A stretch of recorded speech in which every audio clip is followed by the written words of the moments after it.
እንደ ሲሲሊ ማፊያ በማጭበርበር ስሙ የናኘ ወጣት ነው። ከሞት መንጋም 3 ጊዜ አምልጧል። 3 ጊዜ ደግሞ የሞት ፍርድን ተቀብሏል። የዛሬው ቲክቶከር ብሎም መጽሐፍ ጸሐፊ መሆን ችሏል። በ1980ዎቹ መጨረሻም በ1990ዎቹ መጀመሪያ በስጋትም በፍርሃትም በጀብድም ስሙ ከሰዎች ምላስ የማይጠፋ ስም ነው።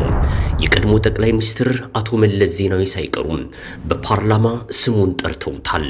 ከመርካቶም እስከ ዱባይ በዝርፊያው ይታወቃል። 3 ጊዜም የሞት ቅጣት ተበይኖበታል። በ7 ጥይት ተመቶ ከአስክሬን ሳጥንም ዘሎ ተነስቷል። 5 ጊዜ ከሞት 4 ጊዜ ከእስር አምልጧል። ይህ ልብ ወለድ አይደለም፣ እውነተኛ ታሪክ ነው። መንገዳችን ሊመለከተው ወዷል። አብራችሁን ቆዩ። በ2016 ዓ.ም ወጣት ቲክቶከሮች በኢትዮጵያ አየር መንገድ ወደ መቀሌ ለመሄድ ተሳፍረዋል። ውረዱ ሲባሉ አንወርድም ይላሉ። አንወርድም የሚለውን ክርክርም ቀጥታም በቲክቶክ ያስተላልፉታል። ጆን ዳንኤል በሚባል ቲክቶከር አማካኝነት አንወርድም፣ የምታደርጉትን ሁሉ በቀጥታም ለህዝብ እናሳያለን እያሉ የሆነውን ነገር ሁሉ በቀጥታም ስርጭት አስተላለፉ። መንግስት ወጣቶችን በሽብር ከሰሳቸው። ከተከሳሾች መካከል 4 የሚደርሱ ወጣቶችን ጨምሮ ጆን ዳንኤልና ሌላ በ28 ወንጀሎች ከዚህ በፊትም የተወነጀለ ሰው አብሮ ነበርም። መንግስት ወጣቶችን በሽብር ከሰሳቸው። ከተከሳሾች መካከል 4 የሚደርሱ ወጣቶችን ጨምሮ ጆን ዳንኤልና ሌላ በ28 ወንጀሎች ከዚህ በፊትም የተወነጀለ ሰው አብሮ ነበርም። ከ1990 በኋላ ዳግም መነጋገሪያ የሆነውም በዚህ ወቅት ነበር። በአቪዬሽን ህግ ጥሰት ወንጀል ተጠርጥረው በቁጥጥር ስር ከዋሉት መካከል ኤልያስ ድሪባ በዳኔ የተባለው ተጠርጣሪ ከዚህ ቀደም በአዲስ አበባ ከተማ በተለያዩ ከባድ ወንጀሎች ተከሶ ዳዊት ድሪባ በዳኔ በሚል ስም 3 ጊዜ የሞት ፍርድ የተፈረደበት ተደጋጋሚ ወንጀለኛ መሆኑን ፖሊስ በወቅቱ ገለጸ። ዳዊት ድሪባ በአዲስ አበባ ከተማ ከ1989 ዓ.ም ጀምሮ እስከ 1999 ዓ.ም በተለያዩ ከባድ ወንጀሎች ተከሶ ዳዊት ድሪባ በዳኔ በሚል ስም 3 ጊዜ የሞት ፍርድ የተፈረደበት ተደጋጋሚ ወንጀለኛ መሆኑን ነው ፖሊስ በወቅቱ ይፋ ያደረገው። የፌዴራል ከፍተኛ ፍርድ ቤት ሁለተኛ ወንጀል ችሎት ታህሳስ 25 ቀን 1999 ዓ.ም በዋለው ችሎት በዘረፋ፣ በቅሚያ፣ በሌብነት፣ በቤት ሰብሮ ስርቆትና በደንብ መተላለፍ በዕድሜ ልክ ጽኑ እስራት እንዲቀጣ መወሰኑን ከፖሊስ የምርመራ ማህደር ማረጋገጥ መቻሉ ተመላክቷል። ከ17 ዓመት እስር በኋላ በ2010 ዓ.ም የፖለቲካ እስረኞች ሲፈቱ ዳዊትም አብሮ ተፈታም። በኮከብ ሌብነቱ የሚታወቀው ዳዊት ድሪባ በ2010 ሲፈታ በፖለቲካ አመለካከቴና በብሔሬ ምክንያት ያላግባብ ታስሬ ነበር በሚል ለኢቲቪ ቃለ መጠይቅ ሰጠም። ነገሩ ግን ሌላ ነበር። ያኔ በለውጡ ሰበብ የታሰረ ሁሉ ጨዋ፣ የታሰረ ሁሉ ለሀገር አሳቢ፣ መንግስት ያደረገው ሁሉ ወንጀል ተደርጎ ስለሚታሰብ ዳዊት ለሀገር አሳቢ፣ ዳዊትን ያሰሩ የጸጥታ ኃላፊዎች ደግሞ ጸረ ሰው ተደርገው ተፈረጁ። መቼም ጊዜ ሁሉን ያደርጋል።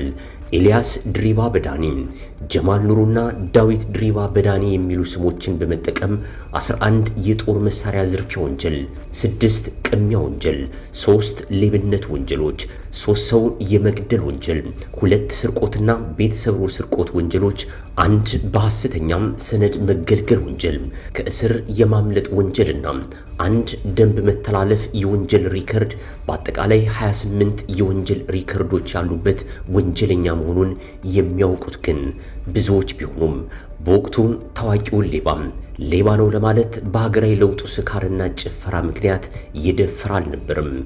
በ2001 ዓ.ም የፌዴራል ከፍተኛ ፍርድ ቤት ሁለተኛ ወንጀል ችሎት መጋቢ 24 ቀን በዋለው ችሎት 6 መዝገቦችን 3 ጊዜ አጣምሮ 3 ጊዜም በሞት እንዲቀጣ ውሳኔ የተላለፈበት መሆኑን ከፖሊስ የምርመራ ማህደር መገንዘብ መቻሉን የፌዴራል ፖሊስ የምርመራ መዝገብ ያስረዳል። ስርቆት፣ ማጭበርበር፣ ማታለልን ዳዊት የጀመረው ገና በ10 ዓመቱ መርካቶ ላይ ነው። በ15 ዓመቱ 15 ጊዜ በፖሊስ ተይዞ እድሜው ያልደረሰ በሚል ከእስር ተፈቷል። እንደገና የፌዴራል ከፍተኛ ፍርድ ቤት ሁለተኛ ወንጀል ችሎት ሚያዝያ 30 ቀን 2000 ዓ.ም በዋለው ችሎት በጦር መሳሪያ የታገዘም የዘረፋ ከእስር ቤት የማምለጥና በሌብነት ወንጀል የዕድሜ ልክ ጽኑ እስራት ቅጣት ያስተላለፈበት መሆኑም ይታወቃል። ዳዊት ከቃሊቲ ማረሚያ ቤት 4 ጊዜ ከማምለጡ ባለፈም ከፖሊስ ጣቢያም 7 ጊዜ አምልጧል። በ2001 ዓ.ም ስመ ብዙ አጭበርባሪው ዳዊት ይግባኝ ጠይቆ ሞት ፍርዱ ወደ ዕድሜ ልክ የተቀየረለት ቢሆንም በድጋሚ ይግባኝ በማለቱ ቅጣቱ ወደ 25 ዓመት ተቀንሶለት ለ17 ዓመታት በማረሚያ ቤት ከቆየ በኋላ በይቅርታ በ2010 ዓ.ም ተፈቷል። ዳዊት ሲፈታም የፖለቲካ እስረኛ ተብሎም ነበር። ዳዊት መርካቶ ላይ 2 ሚሊዮን ብር በቀን ዘርፎ በጸጥታ ኃይሎች ይደረስበታል።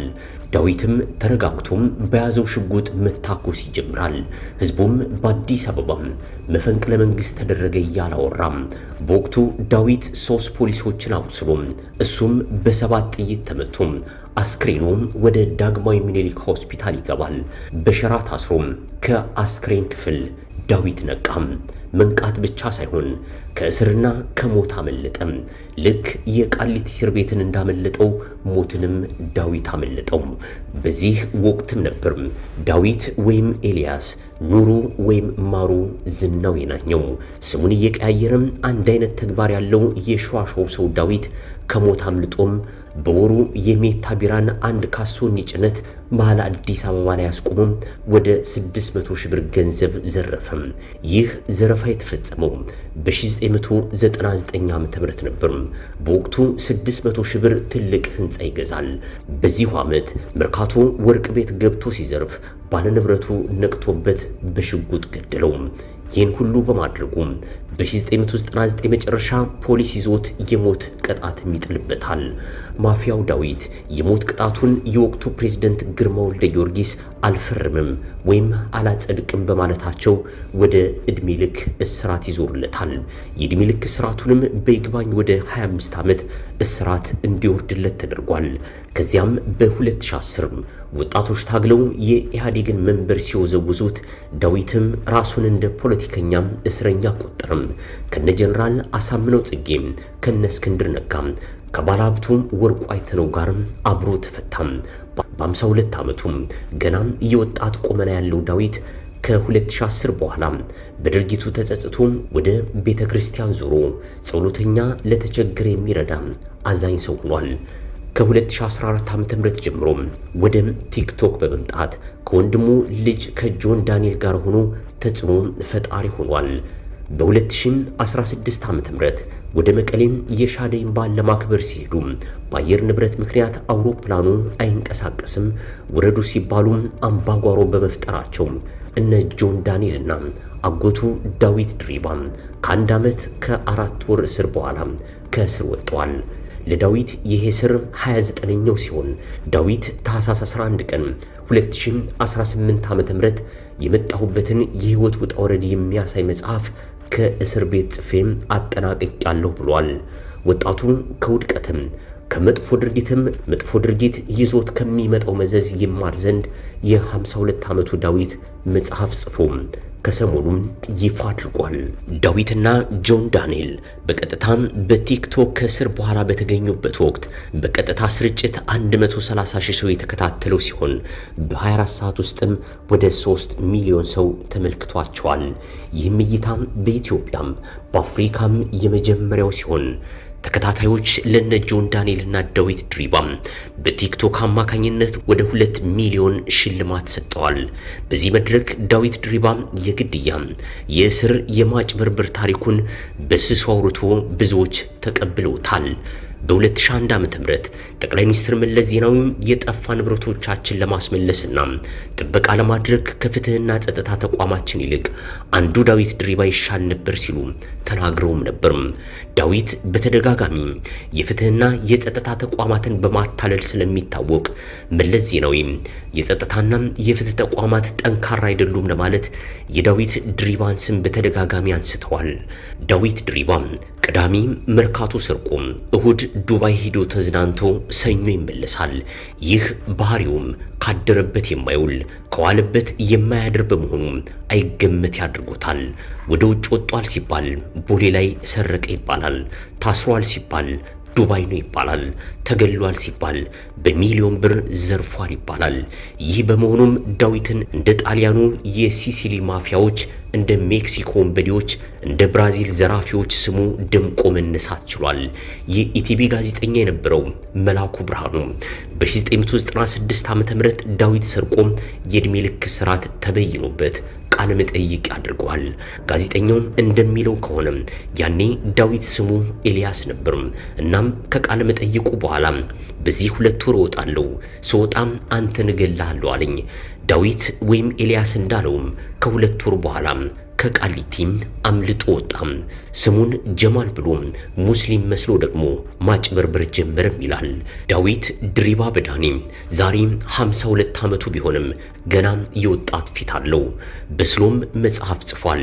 ፖለቲከኛው አንዱዓለም አራጌ ስለ እስር ቤት ቆይተው በጻፈበት መጽሐፉ ዳዊት ወጣትነቱን በጋንግስተርና በእስር ቤት ስላሳለፈ ትምህርት አልተማረም ነበር።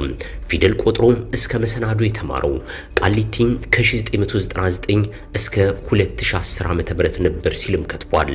ዳዊት ከነ ወርቁ አይተነው፣ ከነ አንዱዓለም አራጌ፣ ከነ ኤርሚያስ አመልጋ ከብዙ ፖለቲከኞችና ባለሀብቶች ጋር በእስር ቤት ጓደኝነት መፍጠሩ እንዲማር እንዳደረገው ራሱ ይናገራል። ጤና ይስጥልን።